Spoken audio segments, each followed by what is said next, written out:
Science అందరూ ఎలా ఉన్నారు, ఏంటి మనం బాత్రూంలో ఉన్నారని చూస్తున్నారా? ఇదేంటో తెలుసా, బాత్రూమ్ వెళ్ళలేదు. మరి ఇదేంటి సార్ అని అంటే అది చెప్పడానికి వచ్చానండి. ఇప్పుడు సైన్స్ చెప్పబోతున్నాను. ఏంటి అంటే ఇప్పుడు ఇన్నాళ్ళు మన తెల్లోళ్ళు ఏమనేవారంటే భారతీయులు గుద్ద కరిగేసుకుంటారు, ప్రపంచం అందరూ కొరుక్కోరు, ప్రపంచం అందరూ ఈ టిష్యూ పేపర్ బతికే, కానీ భారతీయులు మటుకు కరుక్కుంటారని చెప్పి ఎగతాళి చేసేవారు. ఇప్పటికీ కూడా నేను ఏ దేశం వెళ్ళినా నేను మటుకు నీళ్ళు బాటిల్ తీసుకెళ్తాను, వాటర్ బాటిల్. కానీ అందరూ టిష్యూ పేపర్తో కొరుకున్నాను, నన్ను అందరూ ఎగతాళి చేస్తున్నారు ఇప్పటికీ కూడా.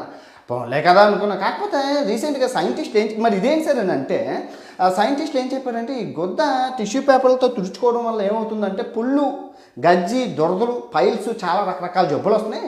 భారతీయులు ఏం చేసినా తెలివైన వాళ్ళు కడుక్కుంటున్నారు, వాళ్ళకి ఏ జబ్బులు రావట్లేదని నిర్ధారించుకున్నారు. సో అందుకే ఏం చేశారంటే టిష్యూ పేపర్ను ఎలాగో ఉంచుకొని ఇదిగో ఇక్కడ ఇలా బాత్రూమ్ వెళ్ళేసి వీళ్ళు అంటే ఎలాగ అదే గొద్దతో ఇలా కూర్చొని ఇక్కడ స్విచ్ ఆన్ చేస్తారు. స్విచ్ ఆన్ చేస్తే లోకల్కి వెళ్ళి కరిగేస్తారు.